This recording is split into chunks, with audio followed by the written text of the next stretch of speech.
It is just past 11 o'clock, 11:08. It is after dark here on OG Media's YouTube. We appreciate you watching alongside Joe Giglio. I'm Joe Ovies. I'm at Cameron Indoor Stadium. Giglio's back in the Garner HQ. We already have somebody in the comments section who's disappointed. John is disappointed that the title of this podcast, this OG After Dark, is not Duke Avoids Throwing Up on Themselves. Here's the thing. There was already a Duke player who could not avoid throwing up on themselves, so we could not title that. But Joe,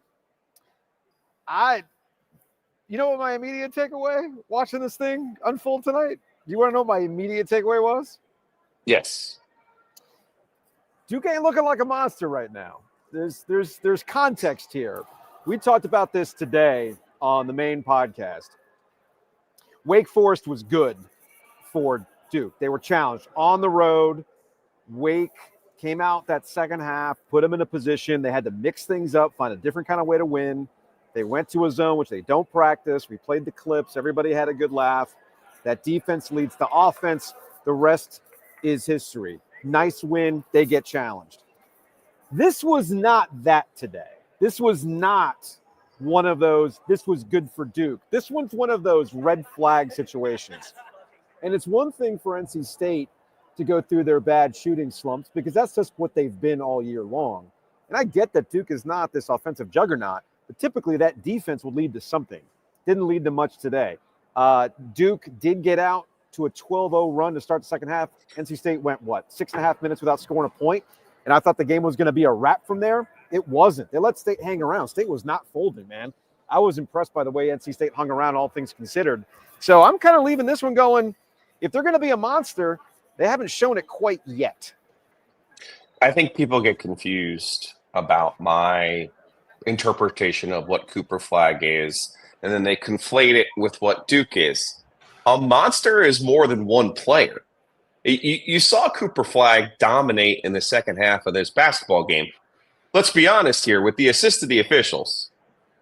This is why I tell you there is no value in taking anything away from what they do in Cameron Indoor Stadium, because you're not getting that whistle in March. You're not. It was a very light whistle. There was very light contact on a lot of his free throws. He took 13 free throws in this game. I'm assuming all of them were in the second half of the basketball game. Duke took 21 free throws in this game. So, again, when I say that, I'm not saying it's a conspiracy. All I'm saying to you is you get a friendly whistle in that building that you simply do not get anywhere else, okay? So let's start with that. Number two, just because Cooper Flagg is very good doesn't mean the rest of the team is. You were there. You saw somebody throw up. There was like a left shark behind you that passed out. Hopefully that person's okay. There was a lot going on. Was Tyrese Proctor in this basketball game? He was in this basketball game. The two guys that were consistent, Con Knippel was what was keeping Duke in this game early on. I think he was the leading scorer at one point, whereas Cooper Flagg had to work for a lot of stuff. And, as somebody, Adam here in the comment section, he was getting hacked all game. It was a physical game. I mean, there were barely any trips to the line in the first half, for heaven's sake, which I don't mind if that's how you're going to let it play, right? But I did look up to start the second half, and I thought it was kind of funny that Duke got to the line 8 times. And NC State hadn't gotten the line yet, and it was a pretty physical game back and forth. But then yes, Cooper Flagg started to take things over. John Shire threw a bunch of different lineups out there today too. I saw some guys get some burn that I haven't seen get some burn in a while. Yeah, Malawach threw up. That was a really, really strange sequence that we can talk about a little bit later on. Look, here's the thing. To get back to the beginning of this, and I know some Carolina fans are thinking, man, this is the worst thing that can happen. No, not necessarily. Like, they're going to be fired up. Dude, I don't know about you, but if you're John Shire and NC State beat you in the ACC tournament and they knocked you out in the Elite Eight, you're breathing fire today, right? Like, that's what this was all about. Had old school Cameron vibes, as hot as it was, which is what led to Malawach being dehydrated, what led to several pass outs in the student section today, including one scary moment there late with about 3 minutes to go. So I was kind of surprised at how that wasn't necessarily that. So for Carolina fans who are all like, oh, man, this is just what Carolina needs. If I'm Carolina, if I'm Hubert Davis, I'm going, guys, this team can be had. You just got to put it to freaking together like NC State almost did today. Yeah, shouts to Dontrez Styles. Did you check his shoes? I did not check his shoes. If I had to guess, Dontrez Styles probably had it like Andy from Toy Story, right? You know, like Woody and Buzz, they've got the little Andy on the bottom of the shoe. So I wasn't able to check the bottom of the shoe. So it is what it is. Kevin Keats is walking. 18 points. He had an amazing game. We had not seen that from him. The whistle hurt him, obviously, in the second half. For NC State, they made 7 threes in the first half. In their home losses to Cal, UNC, and SMU, they made only 8. So, here it is. Here we are. I thought State played with a confidence and a juice that we hadn't seen, and I thought that was good. We were kind of wondering what State had left to play for this year. This would have been the first time since 1987 and 88 that they could have won 3 games in a row against Duke. You have to go back to the 87 ACC tournament up in D.C., and then the next year they Jim Valvano swept Mike Krzyzewski the next year. So they had that going for them as well. I thought they played with a lot of confidence. I liked the way that they played. Trey Parker with 15 points. He had been scoreless in 3 of his past 4 ACC games, so it was good to see some of that young blood coming up. But, yeah, if you're Duke, it can't just be Flagg. It can't just be Knipple. I talk about Proctor being a luxury. I think he is. But sometimes that luxury needs to kick in. Yeah, 4 points, 4 rebounds, 1 of 6 shooting, right? Everybody else was pretty much I know Zion James had some minutes, 13. He was the next leading scorer for Duke tonight, but you wouldn't have noticed that because it really was a Knipple, Cooper Flagg show. And then eventually just getting to the line and getting out of here on that. After that, the dudes that come off the bench that are like energy guys, like Mason Gillis, 2 points, 3 rebounds, 0-2 from the field. So this was not this was a slog of a game for Duke. If you're looking at it for any sort of positive for Duke, though, maybe you just find different ways to win. Maybe, like you say, in the tournament, you're not going to get a friendly whistle, but you still find, Cooper Flagg finding those moments and you get out of there, just survive in advance, if you will. But yeah, man, I don't know. I'm still of the mind that Duke can still go through the ACC undefeated, but it does kind of put you into question when you're talking about them with the rest of the country. I kind of want them to, as we end the month, as we get into February, kind of turn that corner to see if they can be that team. Cooper Flagg certainly is that guy. I know you're high on Knipple, but man, the rest of it has to come together if they're going to win. If they're going to win the NCAA, man, the rest of it has to come together. Yeah, and that's the big picture for them, and that's the zero-sum game that we've been talking about.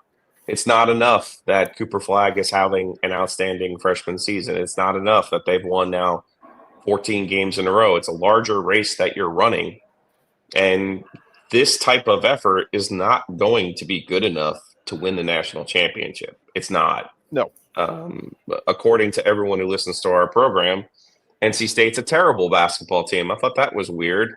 They made a couple shots and didn't look terrible. They didn't look bad.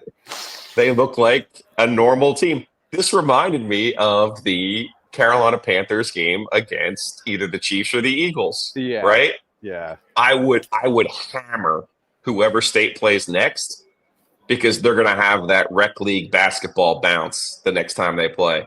Because everyone will expect them to have this effort, and they won't. They're going to lose the next basketball game. They're probably going to get smashed the next basketball game. So it reminds me a lot. It reminds me a lot of rec league basketball and the Carolina Panthers. Really does, I mean, but you see it. You see it now. You see what I'm talking about now. You just played the best team in the league with that rec league basketball kind of mentality. Like that's them pouring it out because they knew who they were playing today. Well, I'll say this. It's hard to duplicate that. Yeah, I'll say this about State, right? I mean, we talked about it earlier today and what we've seen over the last couple of games. I never question NC State's compete. I never question NC State trying to find themselves in the games. The shots just don't go in, dude. They don't go in. And, I mean, maybe I'm watching the wrong NC State basketball games. I mean, they are a chore to watch, don't get me wrong. But I don't know if there was anything that Duke was not doing defensively, so to speak, that was leaving NC State to just have these wide open shots. It's not like NC State doesn't get these shots in other games. They just don't go in. The NC State problem that kind of got them down the stretch is that continued inability to just get easy ones, right? The layups. Like, I mean, how many times did I see Ben Middlebrooks on my end of the court just rim out? Late in the game, as they started getting gassed because of the defensive energy that they needed to keep Duke, subdued a bit to kind of keep themselves in this game. On this end of the court in the second half, how many air balls were there? I mean, just straight, just not even touching anything, right? That was some gas stuff. It's just with NC State. It's, I guess, whatever the roster construction is. It's everything finding its level. They just haven't been able to shoot consistently, dude. If the shot goes in, maybe NC State's season's a little bit different for the lesser teams. But this is just kind of like I'm not quite sure that they're going to get blown out in the next game. I think it's going to follow the same pattern we've seen at NC State so far this season. They'll compete. They'll get some opportunities. They just can't make shots, man. They just can't make shots. Let's see. You want to take some sports phone? Let's take some sports phone, shall we? 919-444-2211. Call the OG sports phone and curse or don't. Of course, the sports phone is brought to you by Nature's Relief. Check them out. Nature's Relief, hempstore.com, RELEAF, hempstore.com. Some people will need that to chill. Sean on Blue Sky pointing out that it's interesting to look at Arizona Love at Duke last year, Stanford Blakes at UNC this year, and State Styles at Duke, at least for the first half. The last two doing more against the rival with their new team than they ever did with Duke or Carolina. I feel like that is an interesting side story to this season, where really the last couple seasons, but specifically to the fact that you got Dontrez Styles in the State uniform balling out against Duke. It's like, what planet are we on, man? It's such a weird time to be alive. Sean, I appreciate your enthusiasm. I really do. But Caleb Love was spectacular against Duke, all but his last year in Chapel Hill. This is true. Not only was there the shot in New Orleans, he said that there were also his first year when he struggled. He literally showed up for 2 games that year, and they were both against Duke. So come on, man, come on. He was saying the other two. Sean, I'm embarrassed for you now that you just memory hold the second biggest shot in Carolina basketball history. Okay, like that's embarrassing for you. From Jason, did you or Giulio take the plus 21 in a parlay? No, I don't bet on State. I don't bet on them. I don't get it. I don't bet against them. So this is why this happened today, because when we were doing the OG Gambling Syndicate and I was kind of enticed. I thought about it. I thought you took the money line. Well, there was that parlay that had State money line first half, and I was like,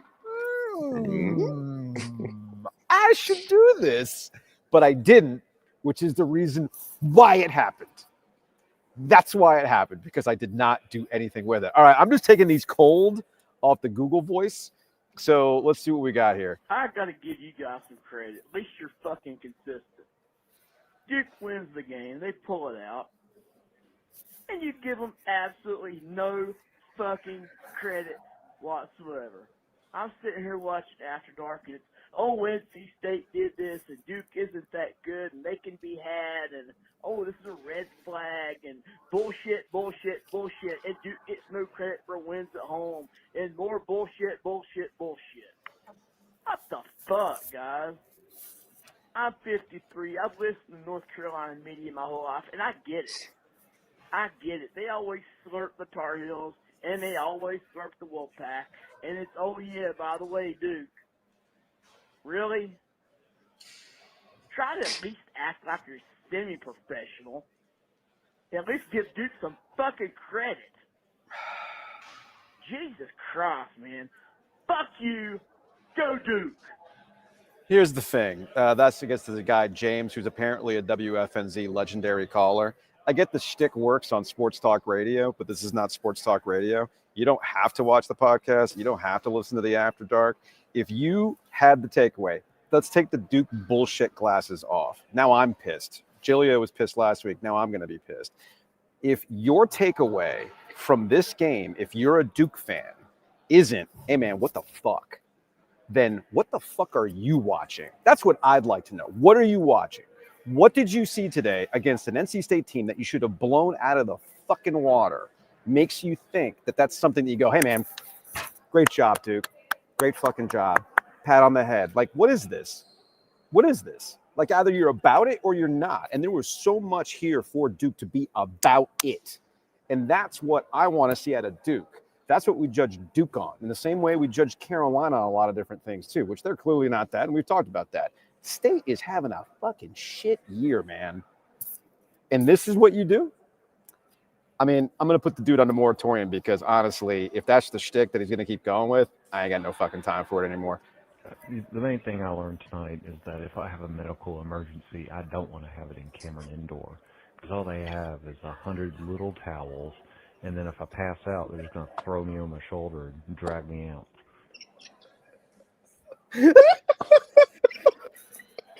I'm so glad that call came up next in the queue. I'm so glad that was the next call because I needed a timeline cleanse on that. Look, man, Dude. I don't know about you, Joe, but typically if you throw up on a college campus, you just throw a rug on top of it and you rally. I don't see what the problem is. I mean, I made the joke on Twitter, but like, if there ever was a time for Duke to have a need for 78 student managers, Mal watched throwing up dead ass on the court was the time, and they just stood around like looking at it, like, and then they're like, let me get 4 million towels. And then, of course, they had to get the janitorial staff out there. And I'm like, what do you guys practice? I don't understand. Hey, man, West Point, you got to be ready for every scenario. I guarantee you Kay had a throw-up drill for those managers. I promise you Kay had every scenario covered. Now, as for the person with the medical emergency, that could not have possibly been the protocols. The Flintstone caveman carryout. I was dying. I said to Jessica, watching the game, I go, that can't possibly be what the protocols are. It's just like Bam Bam and Pebbles, just like flat. It's okay. A couple things. So Mal watches over. So again, I usually sit across from the Duke bench. Mal watches over here. He's clearly cramping up. He goes back over the bench. He's drinking a bunch of fluids. He's popping whatever the gummies are that help you hydrate really super fast. And I'm not watching Mal watch. I mean, my eyes on the ball, right? And all of a sudden, I just hear like a psh, you know what I mean? Like you hear liquid hitting the court. I'm like, what? What's that? And then I just see just fluid everywhere. And you're right. Everybody was just like in shock.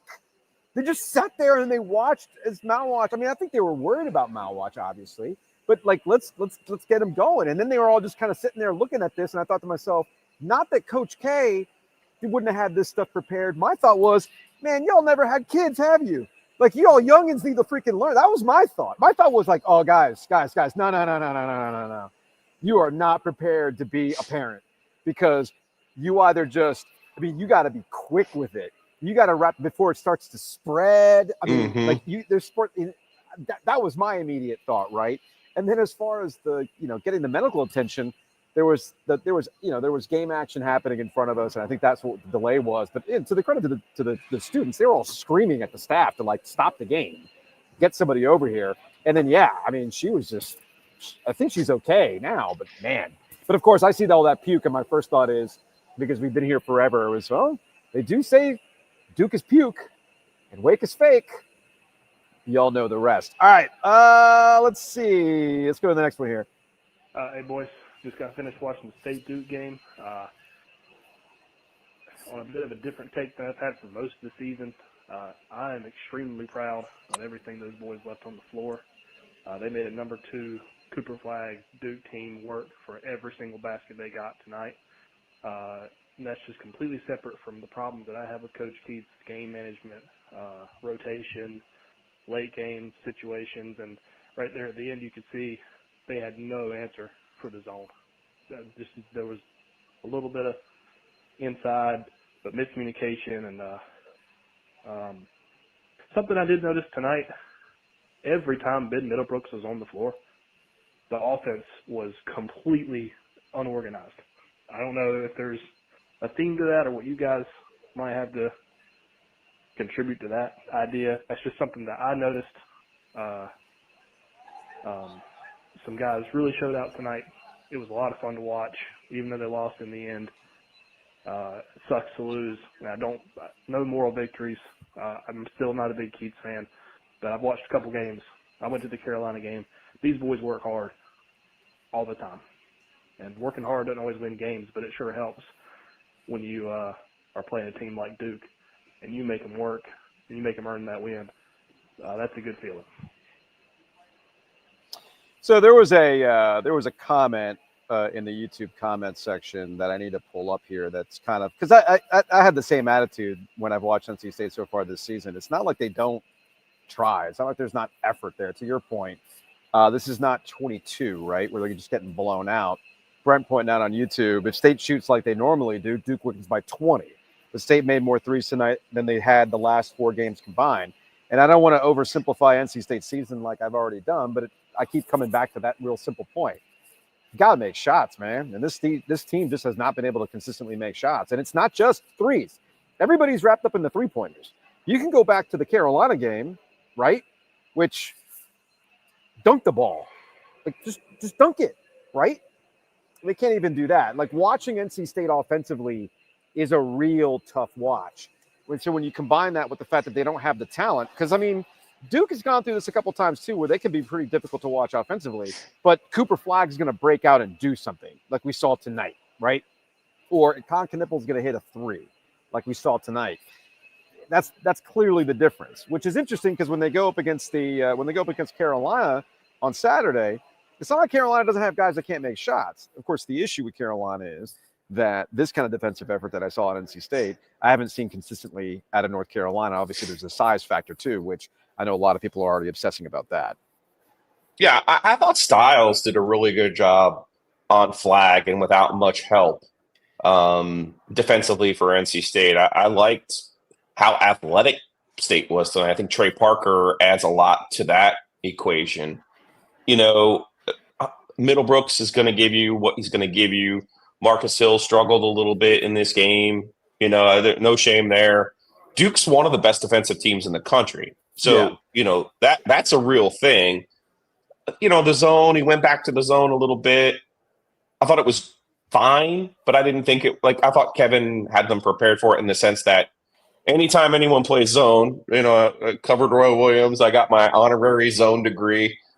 You flash somebody in the middle, and it's usually better when it's not a big.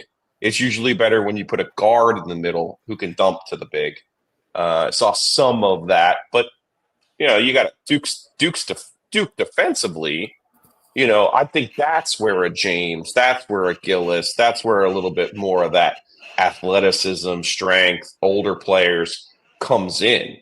You know, my main question for Duke is when the money's on the table, you have to be honest about what Cooper Flagg is.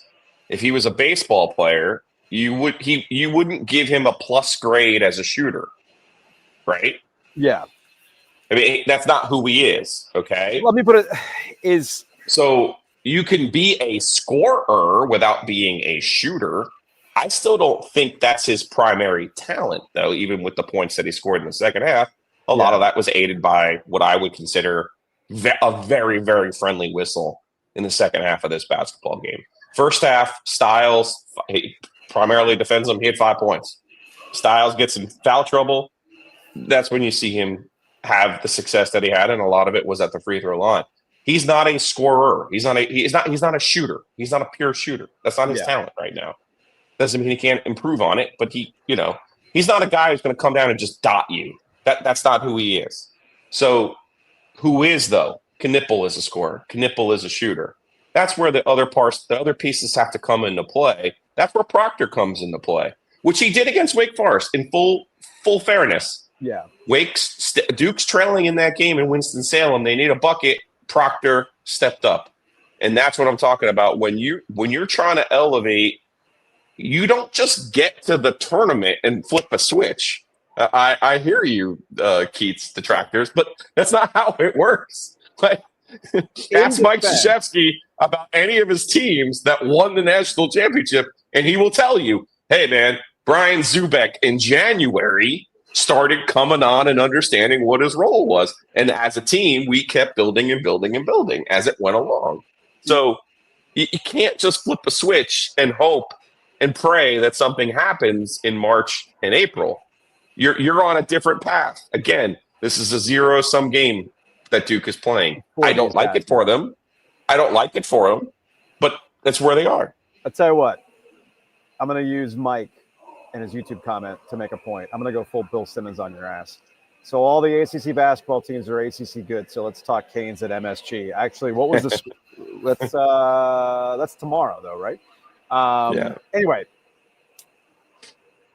this Duke team. Now we don't know how things are going to turn out with Miko, right? We don't know. But what have we said about the Hurricanes during this run? They have an incredibly high floor, man. An incredibly high floor. And you're going to be a pain in the ass to play throughout the regular season. But the Canes in the postseason, where the dudes got to be the freaking dudes, they weren't consistently stepping up. And that high floor was only so good once you got into the postseason. And I'm wondering, again, it's college basketball, and there's still time between now and then. We're speed running things with Cooper Flagg and Con Knipple and Malwatch and everybody else. I do wonder if this is just a really, really high floor, and Cooper Flagg is part of that, being a really high floor, impressive player. And he's going to be really interesting to see how the NBA scouts leading up to the draft kind of process what they saw in college and whether or not it really matters of what they want out of him in the NBA. But there's really nothing so flashy about his game that draws you in. But damn, it's a really impressive game when you watch it in person. I don't know if it translates necessarily on television, but every game that I've come out to here at Cameron Indoor Stadium, I am impressed with how he plays. But it all gets back to that really, really high floor with him. So let's see. Let's go back to the sports front. Did I play this one yet? Hold on a second. Hey, boys. Just got finished watching the state. Okay, we already played that one. Let's play this next one. David from Smithfield. So let me get this straight. The Duke player throws a Cooper Flagg, gets fouled by Taylor. They said it was Taylor. Go through all the cleanup, and then the next thing I know, Styles is sitting on the bench fouled out. How was that possible? I don't get that. David is fifth meal, man. Speaking of sports talk radio callers, he's a real one. He's still sticking with us. I actually enjoy that. I will admit, in the moment, Joe, I don't know how it got translated on TV. I was too wrapped up with what the hell happened with the throw up that I didn't realize that Styles had been fouled out. I didn't know what happened in that sequence. Without watching. Oh, well, the announcers had said that they actually called it on Taylor. Then there was the hubbub. Even Corey Alexander was like, "Oh, Malwatch got punched or got hit in the stomach," and it was like, okay. "No, Corey, that's not what happened." And then they went to a commercial. Then they came back, and it was, "Oh, by the way, Styles fouled out." It was like that. By the way, yeah, it was very confusing. It was like, "Oh, I guess they did call it on Styles. Oh, it was his fit."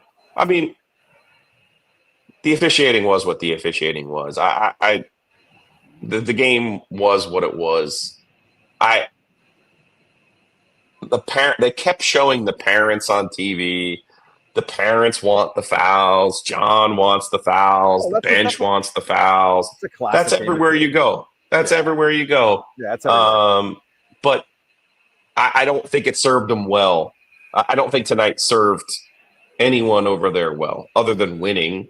I mean, you don't want to lose. You certainly, if you're going to want to try to help somebody, you'd lose to Carolina, Pitt, Clemp, Wake. That would help the league. That would help the losing league. the state.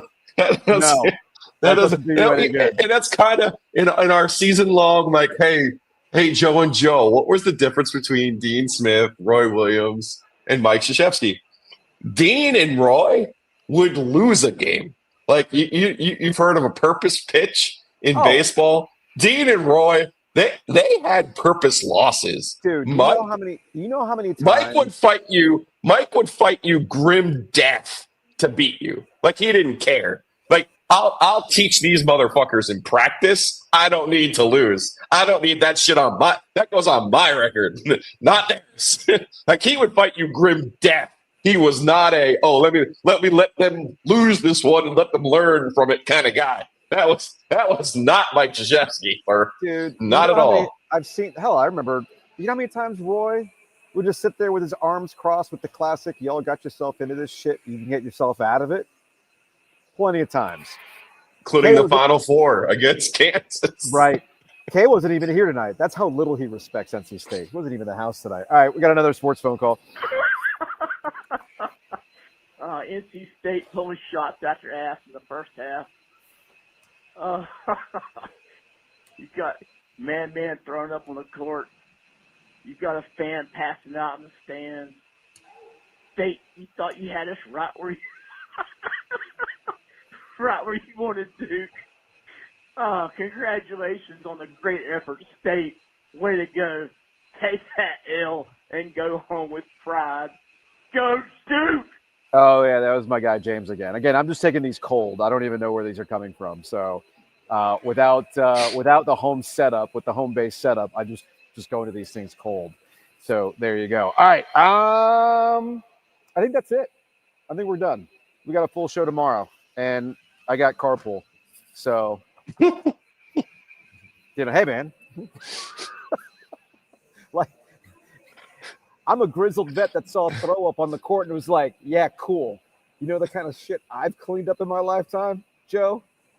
You know what I'm saying? With less towels, I would assume there might have been a T-shirt or a sock involved at that point. Do I need to talk about the time my older son drank way too much red Gatorade at a Panthers game because we had the free refill ones and it looked like a murder scene? Like, do we want to talk about that? Do we want to talk about the time that one of my kids had, I don't know, he overdid it with ice cream, and I had that really nice Britax car seat. You know, you're familiar with those car seats, right, Joe? Those are the fancy ones. Those are the ones that you research, and people on the message boards get really opinionated on things like car seats and buggies and strollers. Like I had the McLaren stroller back in the day, the really easy fold-up ones. I did not. I did all the good stuff, right? So we had the Britax, and that kid threw up in that thing, and it's all in the crevices, and who's digging it out, man? Because my Honda Pilot was not going to stink like throw up, all right? So these kids, with that throw up, y'all got to learn, man. Y'all got to learn. Don't be sitting there standing around looking at it. My goodness. Anyway, that's going to wrap it up. We'll see you tomorrow for a normal podcast. Plus, we'll get into, this is your tease for tomorrow. The tease for tomorrow is, what does Jim Phillips have against basketball that you're doing the freaking schedule release while this is happening, number one, and then I come to find out that stupid fake golf pushed this thing to ESPNU on TV? Do I have that right? Yeah. Do I have that right? Hey, easy on the stupid fake golf. Jim, golf is preempting this Duke team? Come on, I get on the horn right now. But then again, they also run schedule release on the ACC network, and they do it 1 week at a time. Brutal. Anyway, we'll see y'all tomorrow.